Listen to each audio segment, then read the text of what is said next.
Hello and welcome to the Paranormal Nut Podcast. We are back. Sean and Jim, we are your hosts, and we got a good one for you today. We are interviewing a paranormal investigator that is pretty much almost my next door neighbor. I've been talking to him for a little bit, but stay tuned for the intro. Jim? Demon? Yeah.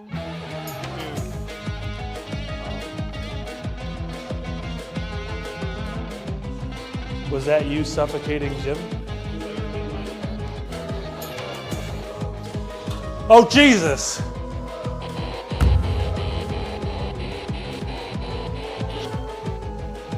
I'm picturing like a bird cage right now.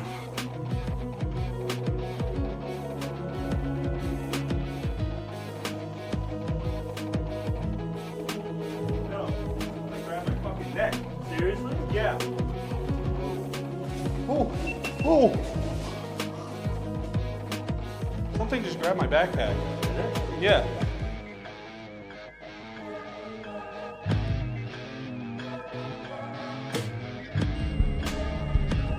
You just moved that ball?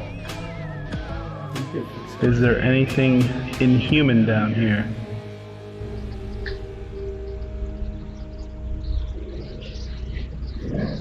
I hear growling. Yeah. And welcome to the stage with thunderous applause, Bill Powers of Bill Powers of Grim Reaper Paranormal. How you doing? Input sound effects. We need a. Thanks for doing this. This is awesome.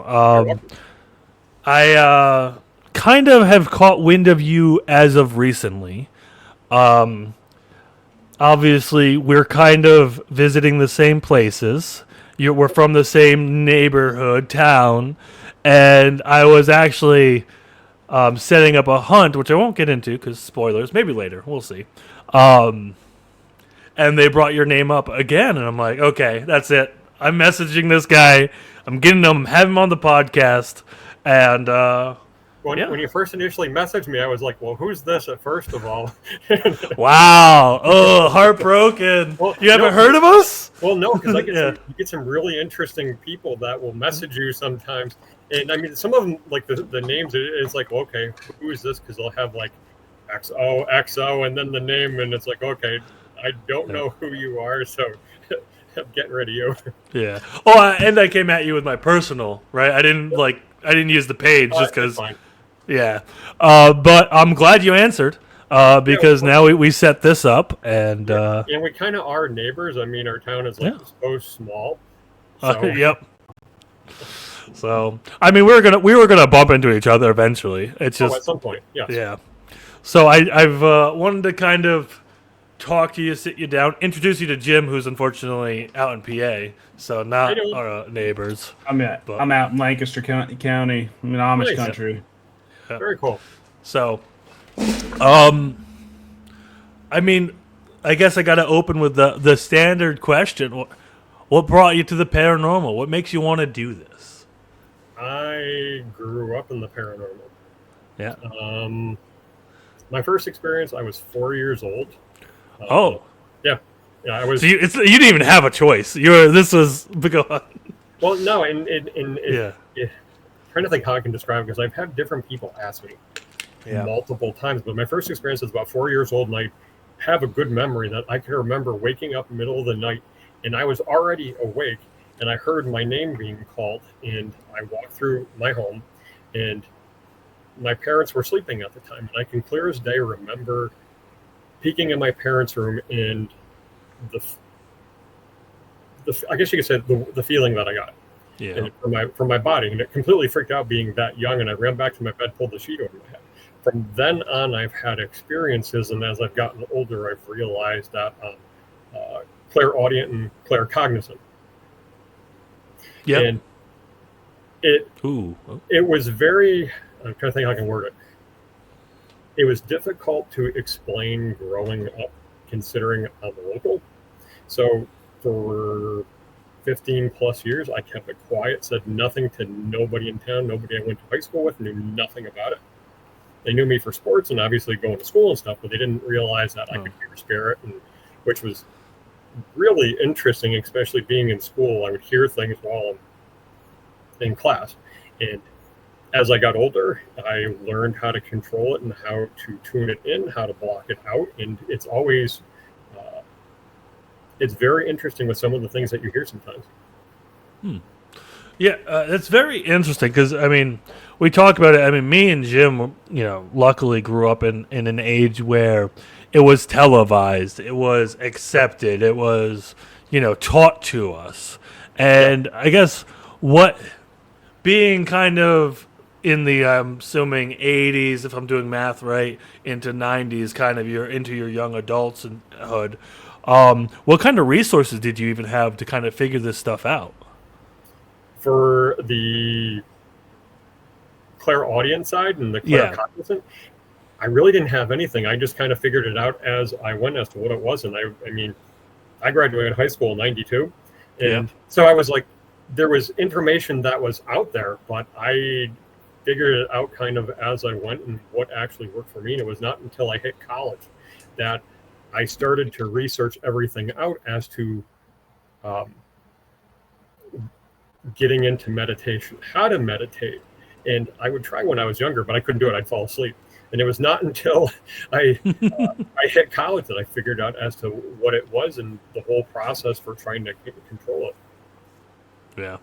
I mean, it's interesting because a lot of people we talk to, and especially Jim's has his personal story as well, where something happened to him very young. Yep. And how that kind of changes the course of your life. Jim, do you have any input on that kind of side of it? Yeah, like, I mean, growing up, if you've seen a podcast before, I had a demon in my childhood home, and it just changed. I feel like that kind of experience kind of opens you up a little bit more. It does.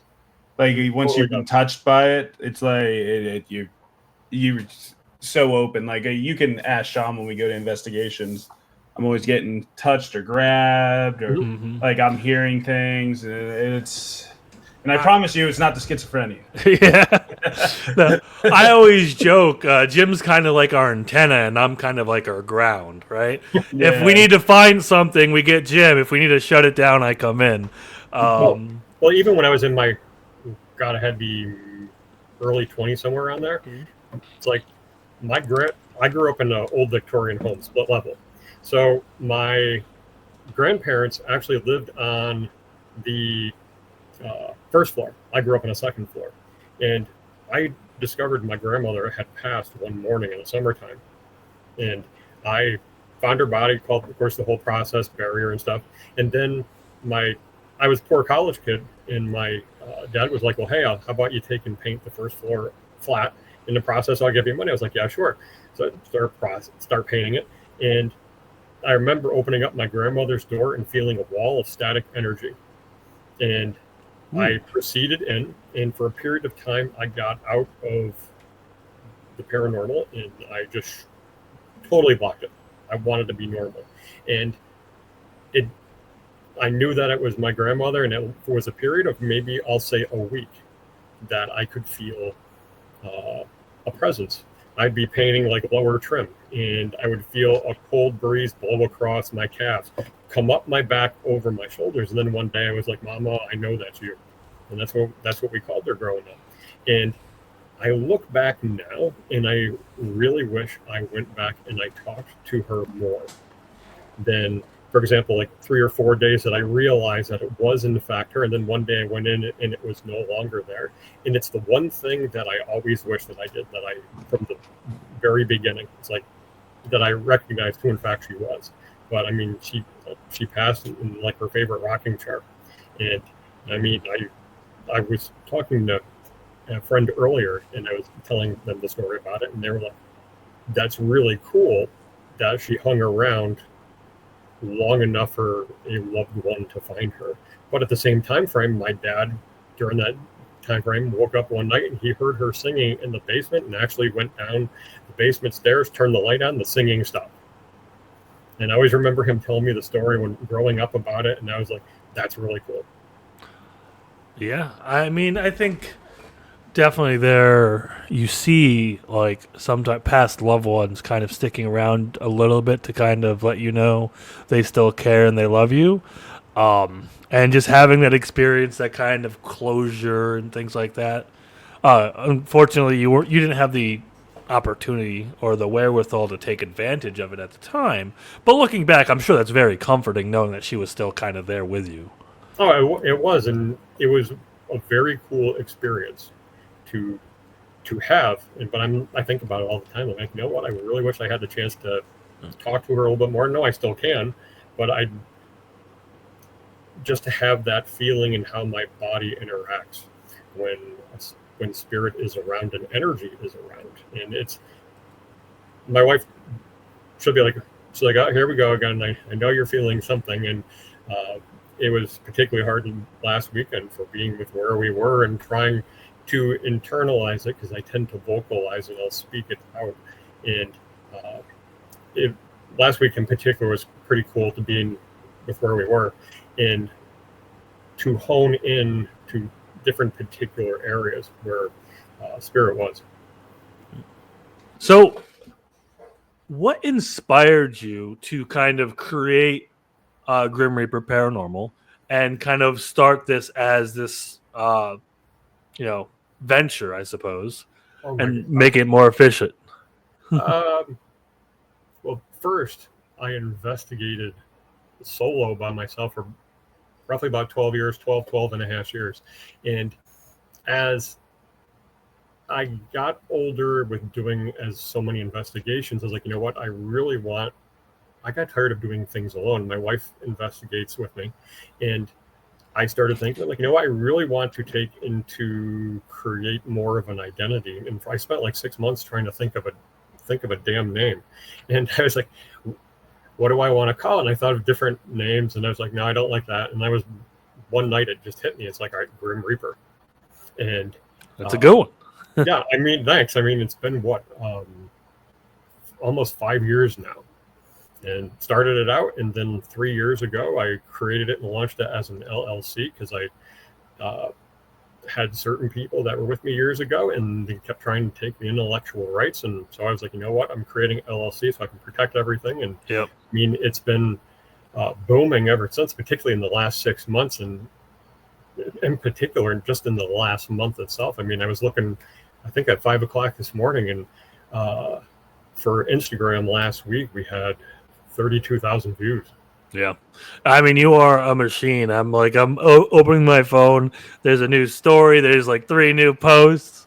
If I had that kind of... Go ahead. Well, I have everything scheduled.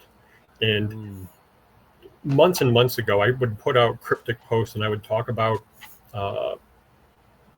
everything that we post. And I'm not the only one that thinks of the ideas. Some of my other team members will give me ideas. Well, hey, maybe we should do this. Maybe we should do that. But I'll take certain posts and I'll schedule them. And everything is planned out in a certain way, and when it's going to be released in a certain time. And I mean, every now and then I'll do things on the fly. And today's like the first real day where I've posted nothing. And it's so weird to be away from that, but it's kind of nice at the same time. But I mean, sometimes it just gets hard to go through and do 3, 4, 5 posts at a time. But routinely, I have everything all scheduled, so that way I'll touch my phone once or twice, but everything a couple times a day we'll post online. Yeah, I mean, whatever you're doing, it's working. It's getting you in front of eyes, and that's ultimately on the content side. Obviously, we kind of balance this content creator and paranormal investigator side, because we want to investigate, but we want to share that with people. And how do we share that? Yeah.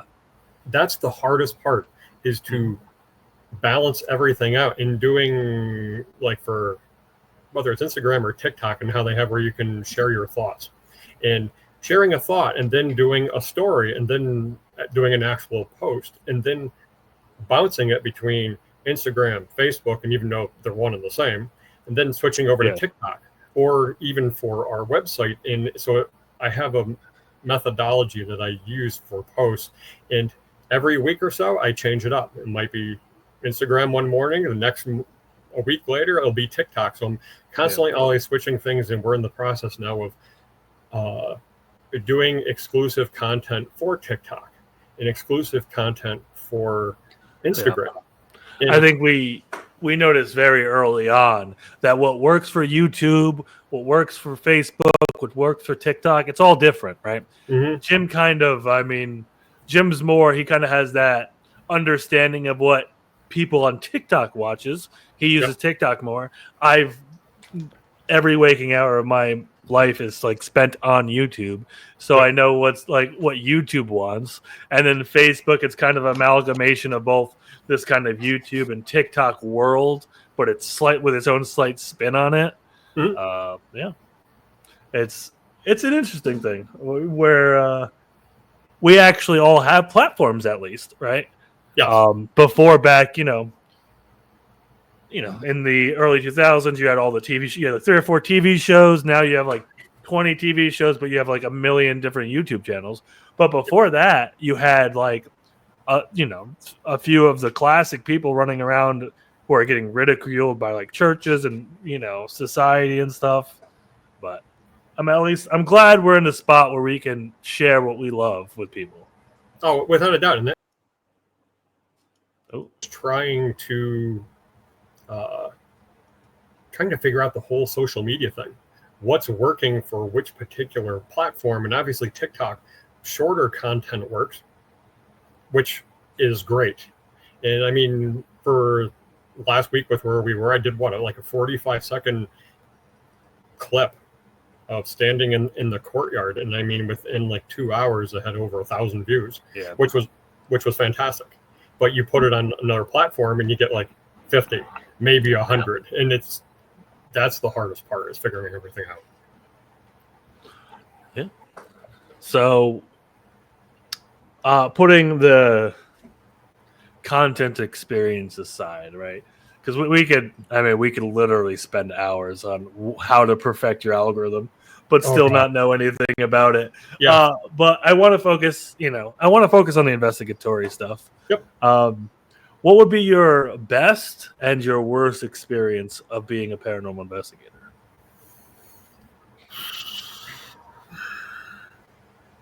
Best is, as in the investigation or itself, or the whole process, because I tend to view things from an investigative standpoint. Even I do a lot, I guess you could say, with virgin properties, and that I'm known for locating locations that are brand new, that have never been investigated before. And one of my members, actually, I was talking with them about it, and they're like, we have, for example, Rolling Hills, Hinsdale, great locations, been around forever. I love those locations, but I love the locations that have never been done before. They've never been investigated, and I enjoy the whole process of finding out who the owner is, contacting the owner, talking to the owner, and seeing, and obviously doing the research. And the research side of it, I think I love more than anything. And for what the paranormal phenomena is in that location, is it outside of the location? But I mean, for the best location, probably for the house on Bacon Street, which is actually a location that's north of here, that my group and I were the first ones to ever be allowed in there and to investigate. And I can remember our first investigation there, and I can remember not only the content, because we did a lot of DVR cameras throughout the whole structure. We had 10 cameras that were running, and we were there for 6 hours. So we had 60 hours worth of video, plus obviously all this audio. But even from the audio aspect, some of the things that we would capture evidence-wise, like we would be walking around putting digital recorders out. And there's one room in particular that we coined as being a doll room, the doll room. And there's 3 dolls that sit in, one sits in a manger, and one sits in a stroller, and the other one's like in a chair. And all 3 dolls are over 100 years old. So we have footage of a K2 meter and a digital recorder, both about 2 feet apart, sitting on top of this one doll that's in the cradle. And I have about 45 minutes of footage of a K2 meter going totally red for 45 minutes, pegging orange, red, orange, red, orange, red. There's no electrical lines that are in the floors. There's none that are in the outside of the building. We've been on the outside of the building, took photos, took videos of it, and we've tried other meters and we've tried other devices, and the activity is always the same. In this particular place, I've seen shadow figures twice. I've seen a black mist twice. Doorknobs obviously will jiggle. You'll hear knocking, etc. And certain team members that have been there absolutely love the place, and we can't wait to go back there in the future. Yeah, anything that's that kind of energy is always, exciting. And, I do think that if it's like one of these famous places and investigators are in it every single night, if I'm a ghost, I want a break, right? Just, get out of here. But, I think you have some places that there's a lot of energy, and if it's not something that everyone knows about, it kind of gives them a chance to go, oh, look, we're here, come talk to us. And so I think it's those places that, not everyone knows. But go ahead. I love the large locations, whether it's Hinsdale, Rolling Hills, even Conjuring House. They have that mystique, they have that aura to them. But I love the unknown properties or even the abandoned locations. But even if it's an abandoned location, depending where it is, one of the rules that I set up years ago is we can't just go into a location if it's involves trespassing. It's like that's a major no. Yeah. It's like everything is done by the book. We're contacting the owners. I want to make sure that I have everything, and considering that technically I am a business, I'll make sure that I have obviously the correct insurance that I need to not only protect myself, my people, but also the structure itself, because obviously I don't want anything to happen to the location. In the lesser known locations, there's just something about them because they're so unknown. It's like what is actually there? How many spirits are there? Yeah, and figuring that out. PSA for everyone watching: don't commit crimes, don't trespass. Is that easy?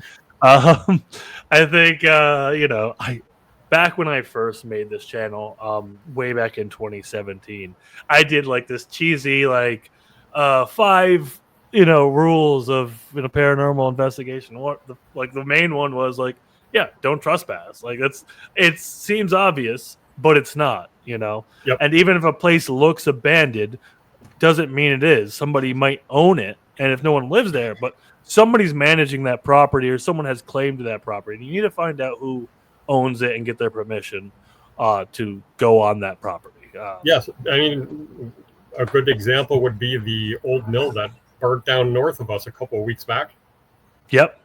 That in particular, I can't tell you the number of investigators that I have spoken with over the years have broken into that location so they can investigate, or kids that would break in so they can investigate. And look what happened. Kids were in there and the whole place went up in flames. Yeah, it's a tragedy because I've heard over the years that for that building in particular that there was paranormal phenomena that was there, but considering what tragic events happened just down the road from there 200 years ago, no wonder why there's activity there.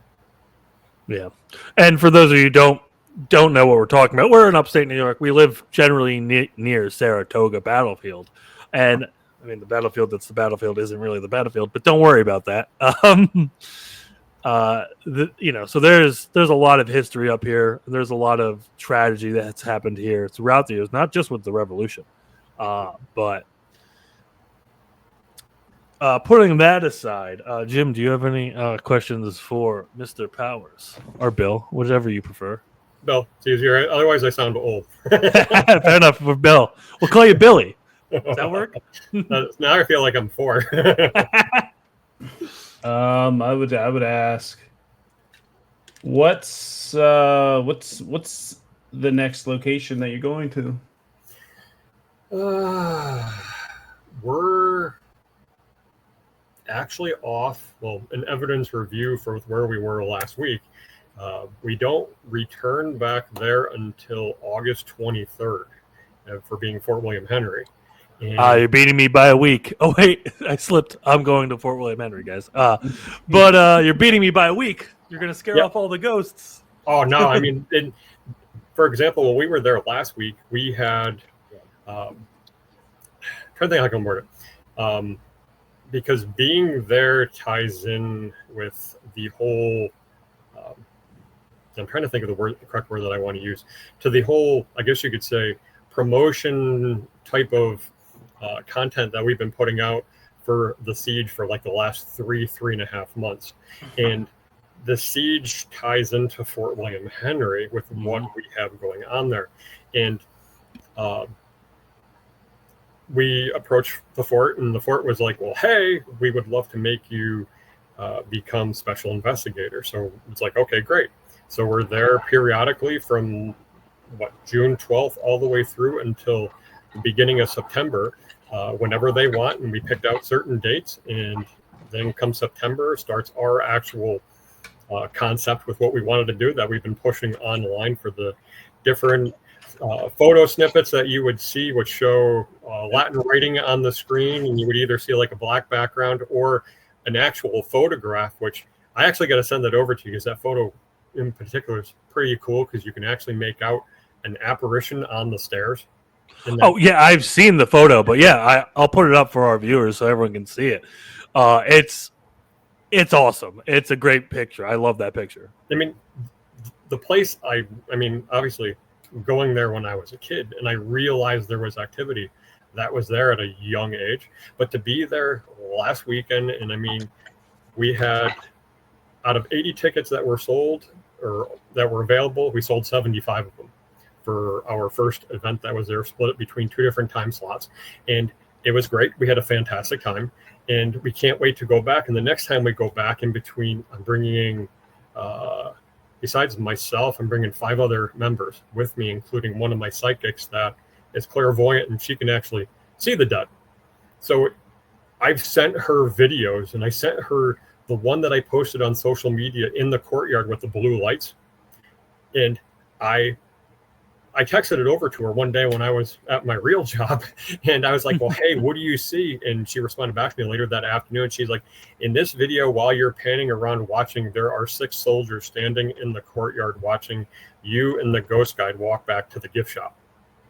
And to bring her along and with her abilities, it's going to be very interesting to have her being involved with one of the groups and providing her insight with what she's hearing and what she's seeing, because we got a lot of feedback last week. It's like, well, hey, it's like, can you see this or can you hear this? And we learned from it last week. We adapted. We came up with a new strategy for the next time that we're there. And we can't wait to go back. And some of the evidence that we weren't sure about, and that was one of the reasons why I kind of put in a nice little break. Because I mean, among all 10 of my members, everybody's going to be looking at the evidence. And I have a whole spreadsheet form that I set up, and everybody, I can see who accesses it, etc. And that way I can see with what they see, and then I can keep track of the data and make any sort of correlation besides, for example, the West Barrack or the North Barrack. And the fort in particular, there's very interesting energy that was there. For example, last week we were doing a whole trigger object session, and I got permission beforehand that I tried it, but we actually had a guest collapse on us. And oh geez, yeah, and coincidentally, he's actually a friend of my family, in that we go camping together all the time. And other guests that were there texted me the video of him actually going down. You could see him kind of fidgeting, and people were saying it's gotta be so scary. He just collapsed, and he went down. He was conscious the whole time. He didn't lose consciousness, but he just lost energy. And his mom is a ER nurse. I mean, she checked him over. They had him count back from 5 and all that. They got him up, brought him outside, and everything continued. And I mean, that was probably the one of the most interesting parts last week, on top of some of the video that we haven't even shown yet, because I'm the only one that's looked at. I haven't sent it to my members yet, of besides the usual orbs and listening to videos or listening to Yeah. the responses on audio, but there was one in particular that it's only like 3 seconds long, and I had to watch it a few times. And I'm like, all right, sometime in the next couple of days, I have to rewatch it and like, try to debunk the whole thing. But I got what? We had 4 different cameras that were rolling, including 2 static cameras that did both audio, video, and photo, and 8 different digital recorders that were placed around the fort itself. I mean, there's a good 24 hours worth of audio altogether to listen to, but it was a great night. But there's certain things that we learned from last time, like the steamboats. We're having a rock concert, so we're doing an event while there's a rock. Always the worst. Feet away, which was annoying, but the EVP still came through. You can just hear him in the background. I just started filtering it out a little bit more, and I was able to mute some of it. But I mean, that's our next investigation, and then from there, we segue over to a couple other different locations between Washington County, and then we start going down south for my team that I have down below Albany. Awesome. That's great. And you're putting together these things. You mentioned the siege, and I do want to talk about that a bit more. What's kind of, so it's taking place at Fort William Henry. What's kind of the mission statement? Or what are you willing to reveal about it now? Well, the siege is part of a project of the project I started roughly 2.5 years ago. I originally pitched the idea to the fort about 1.5 years ago, and the fort had different people there at the time, and they were like, we like the idea, but we don't want to do it at this time, reformulate it. And while I was bummed, it kind of really ticked me off. So the wheel started turning in my head, and I'm like, you know what, let me try. Well, I totally revised everything. And so I came up with the whole, I don't want to say the whole creepy promo, but in some way it is. And for example, the photos that I would show, besides Latin writing, if you read the hashtags, I'll put in there, for example, follow the whispers, which is another way of saying follow the clues. So if you actually decipher the writing, I'll put different things in the writing. But on top of that, like you have the sonnets and the different poems that have been put out.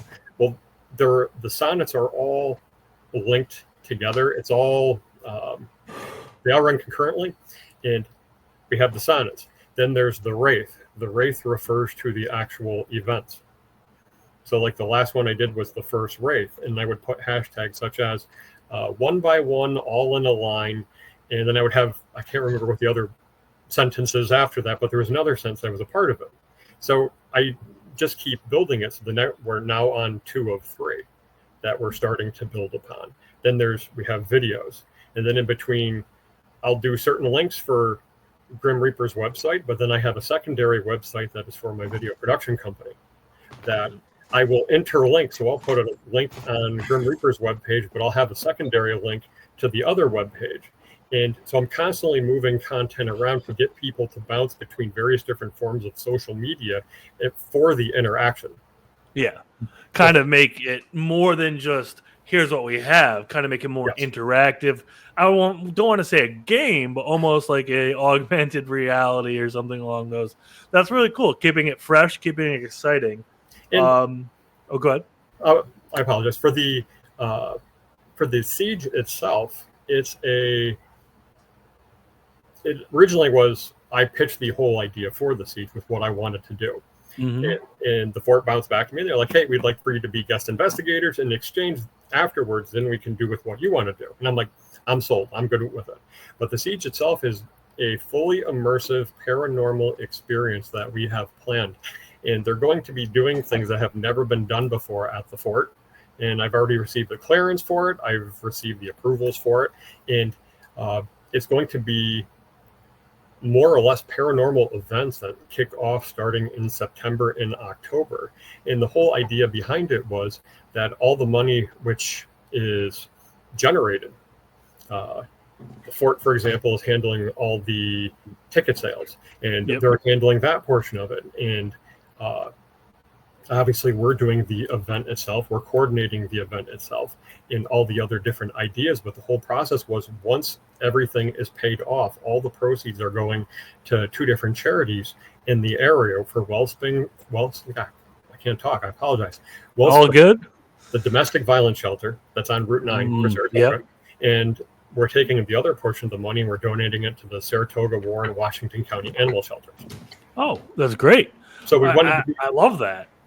and that was the one thing that we wanted to be able to do, rather than be like, hey, we want to sell tickets for 80 people, but then keep all the money. And I'm like, we don't want the money. I want the money to go back to the community and the people that don't. And that's what I find. Most paranormal investigators, obviously you have a bunch of bad actors, but most paranormal investigators care all about the community. I've seen many, proceeds go to various charities or to the restoration of the buildings. Yes. Fort William Henry's is in good hands. They need their operating costs, but they don't need to be like restored, right?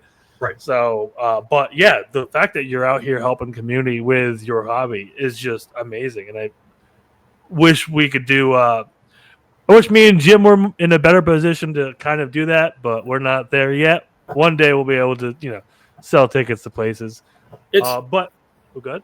And that was one of the other things that we're doing is I'm in talks with different radio stations because I'm trying to coordinate doing a celebrity ghost hunt with various different celebrities in the area and try to get them going up there. So I'm in talks with different radio stations to see if they're involved or they would like to become involved. And I mean, I'm not asking it's like, hey, just give me free sponsorship. It's like free promo, and it's like just more ears that are listening, the better. And so far, I have 2 different radio stations that seem to be pretty interested. Still early in the conversation, but we have all these great ideas that are lined up. And I mean, to call one location kind of like a home for a 4 or 5 month window, especially a huge location as that, because it's 50,000 square feet. Yeah. So you have 50,000 square feet of activity that went on there, but not every area has activity. There's only certain specific areas where there's activity. And we have a game plan that in some ways we figured out, but in other ways I'm constantly revising. And I'm like, well, hey, let's do this. And hey, let's try this.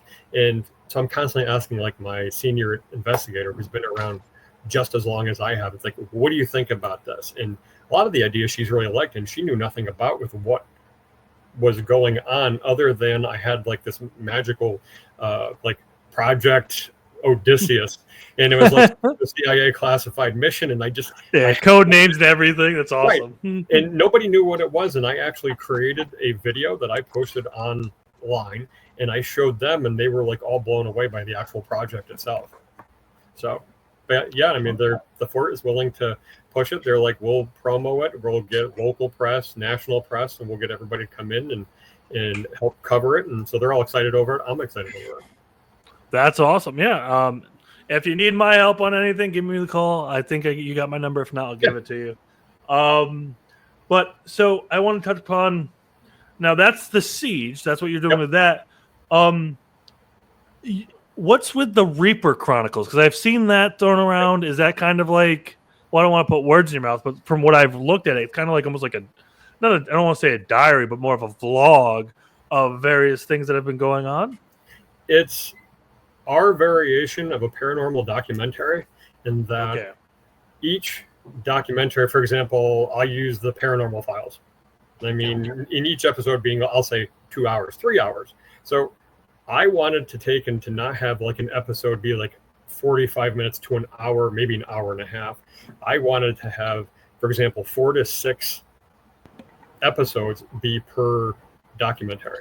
So it's like we have multiple different documentaries that are currently in different stages. I have 8 altogether. I have one, Who Killed Whitefeather, which is a like murder mystery from 1889.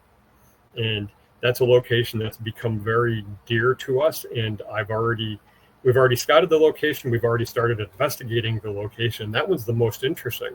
And not only from a research point of view, but from the research point of view, I mean, our case file for it is about 2.5 inches thick. And there's just so much information which is out there. with what actually happened itself, that we brought on between different team members. I mean, one of my team members is an ER nurse, so I have the medical side covered. I have a lawyer that's involved from the law side. I have 2 different active police officers, with it, one downstate, one upstate, that are reviewing the actual case file itself. And with what happened to the young lady in particular, it's really interesting because she just went out for a walk one night to go see a bunch of friends, and they found her floating face down in a pond in about 18 inches of water early one Saturday morning in October 1889. And the first time that I got a chance to go to the location was an afternoon. I mean, it was in October. It was last October. It was not a night investigation, and I'm one of those. I'm like, that will come right out and tell you. I'm like, you know what? The spirits, they don't give a shit if it's day or night. An investigation is an investigation. I get it. Nighttime, better for video, better for photo. Yeah. From an audio standpoint, at the time they were like, well, let's do afternoon. I can definitely do afternoon for now. And the static electricity that is around this particular location, some of the things that we've recorded so far for the location, we know were around the crime scene itself, based solely on the energy level alone, not only with what I'm feeling, but looking at old maps from that particular time frame back then. And I want to say it was roughly about 2 years ago. I was up that way, and I actually did a quick little impromptu mini necrophonic session sitting in my truck at the time. Is pulled out a Bluetooth speaker and pulled out my old phone and shut everything off. And I sat there for about 10 minutes, and I was asking a bunch of different trigger questions, trying to garner a response. And a female voice came through, and it said, "No one saw." Wow. I knew right then and there that the response was targeted for this particular case.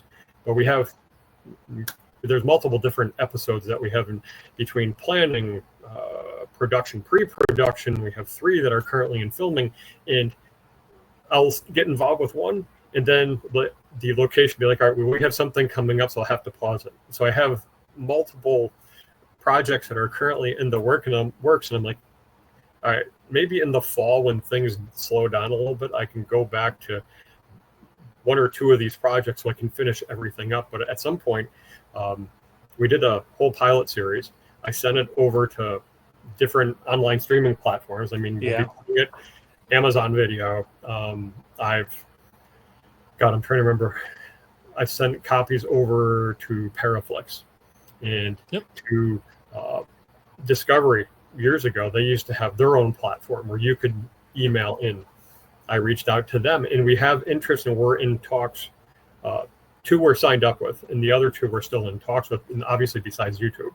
And it's one of those things. What platform is going to work best? Because I like YouTube, but at the same time frame, I don't like YouTube. I want to try to do other YouTube it selects for what everybody wants to watch, not specifically what the paranormal community wants to watch.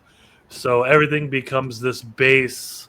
Everything popular kind of congeals and becomes the same thing and closer. So it kind of strips the niches. The paranormal investigators become like Mr. Beast in the end. And that's the pipeline. And I'm just like, I like doing the videos how I like entertaining. I like editing. I like doing all the fun stuff. But there's a level of what I'm not comfortable with doing in the video, what I'm not like trying to oversell something. Right. But yeah, and then other platforms who people are tuning in specifically for this type of things, they know what they're watching. They kind of get it. That's always to achieve, to have that audience ready to rock and ready to go. That's always the goal. And one of the things that we started doing in particular for a lot of the documentaries, and I mean, especially for the house on Bacon Street, because that's going to be part of the documentary series as well. Yeah. Because I mean, that building has been around since the early 1800s. It was with one family in particular who was instrumental for this particular town. And I mean, it's been since the 1950s. The location itself was turned over, and over the years, it's been different things, and the activity which is there, I mean, it's off the charts. And I mean, it's not just one or two spirits. I mean, there's a lot that is there, from picking up EVPs of seeing a black mist, and then obviously shadow figures. But yep. Well, that's the problem with all paranormal investigate, right? Like, there could be so many different things happening here. There could be a set of ghosts from like the 1800s. There could be a set of ghosts from the 1700s. There can be, you know, if you subscribe to more elemental things, or like aliens or Bigfoot, there could be a lot of things going on at a single location, and you're trying to deduce that's what a lot of people don't understand. The true investigatory comes from, right? And that's just part of the process. I mean, you get the evidence, and a lot of the new members that join us that we actually go through and we train, one of the things that we do is when we're training them to listen to evidence or watch evidence, in particular for listening. So they'll say something, and we have obviously our whole spreadsheet, they write it down. We'll go back after the fact, we'll look to see what particular was said at that time frame and see if we can backtrack it. So for the house on Bacon Street in particular, there's a little boy that is nicknamed Timmy. And we can't prove what timeline he's from, but we have an idea as to where particularly he was from in a rough time frame. Was like, we know that he died at an early age from asking various different questions from our investigations, but we've asked about like how old he was. And the last time we were there, he said he was scared.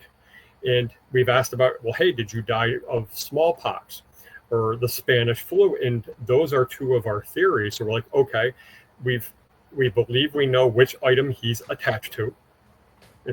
We've been slowly narrowing things down, but there's so much activity at this location.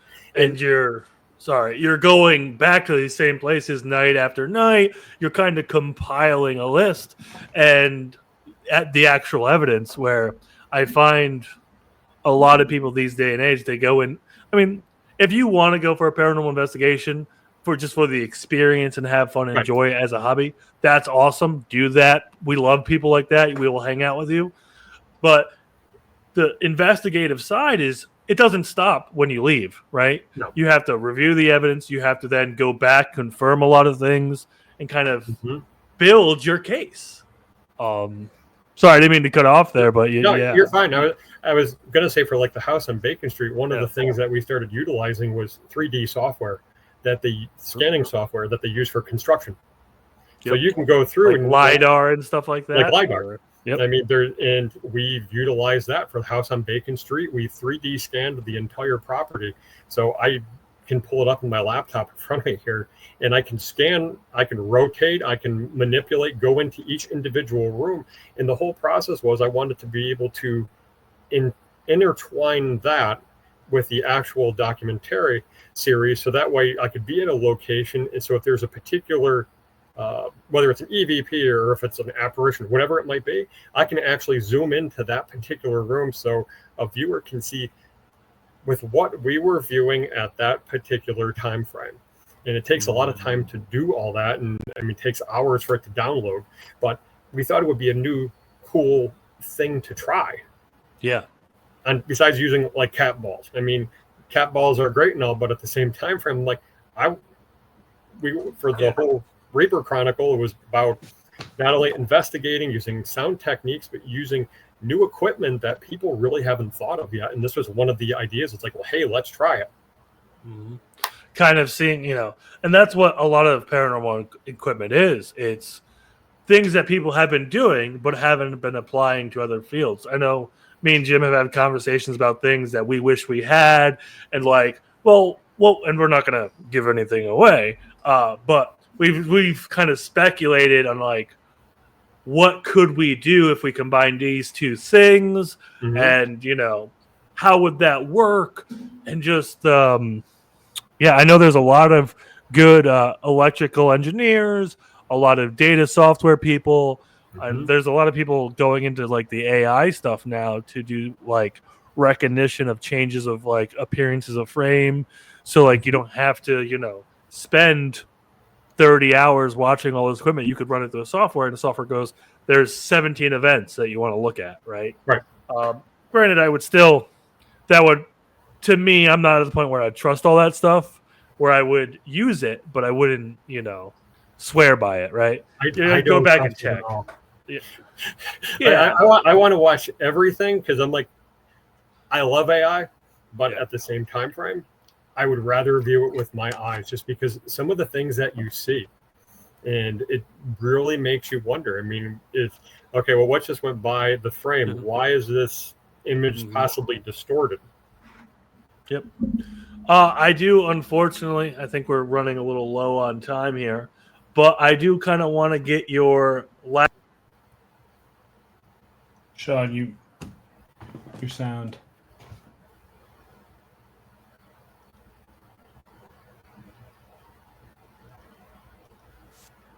I jostled it. Wrong, Mike.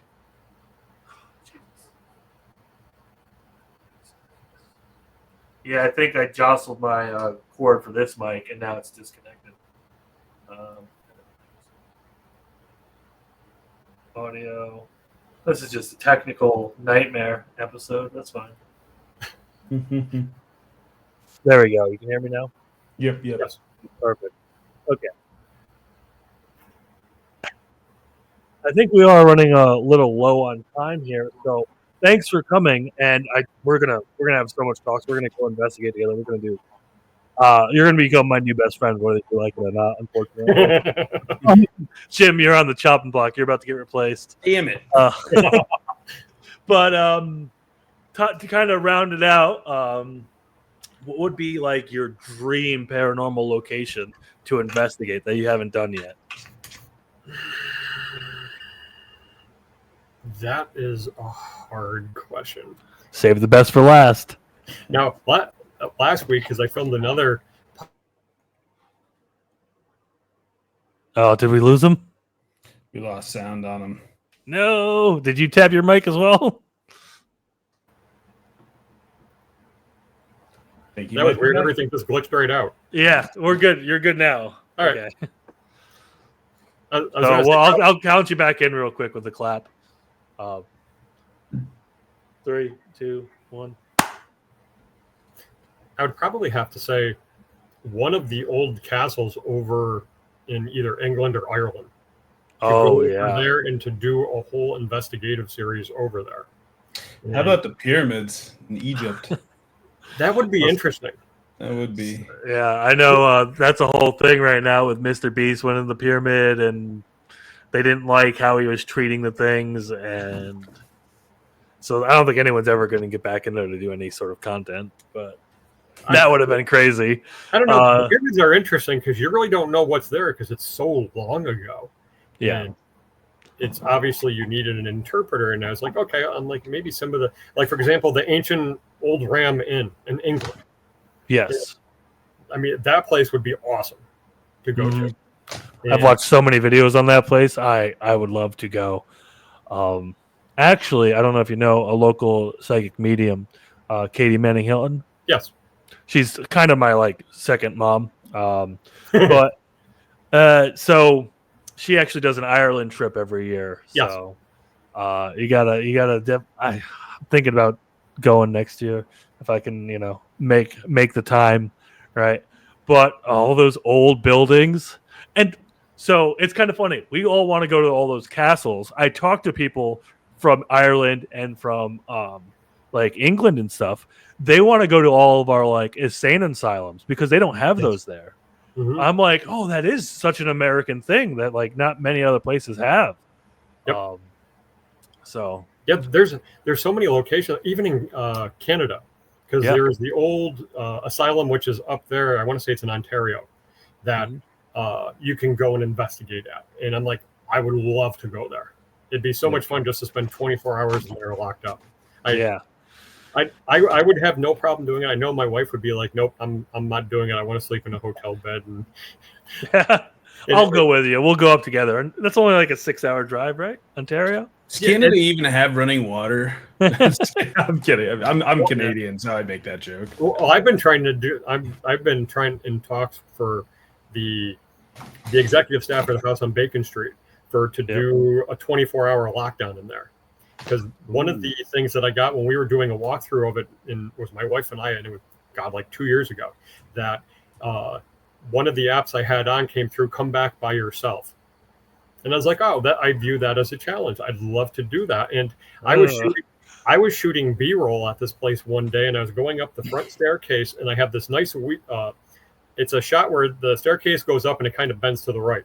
So I got to the top of the landing, and I put my camera down for a second, and I was changing batteries out, and the doorknob jiggled about 6 inches from my ear. Wow. That's great. And I mean, they're taunting you. I thought the ghost was just hitting on you. This place is awesome because, like, for this, there was an EVP from this place in particular where I walked past a spirit, and I knew it was something there, and I go, I know you're here, I can feel you. And she didn't like my answer or whatever, but she starts singing I don't know if it's like a residual.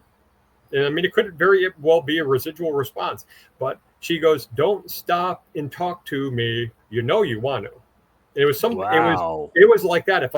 I'll have to find the EVP and I'll message it over to you. And it's the coolest response. But then I've had other ones where it would be a male voice, and I had cat balls on the floor, and it said, "Ooh, sparkly," and then it says, it breaks out in laughter.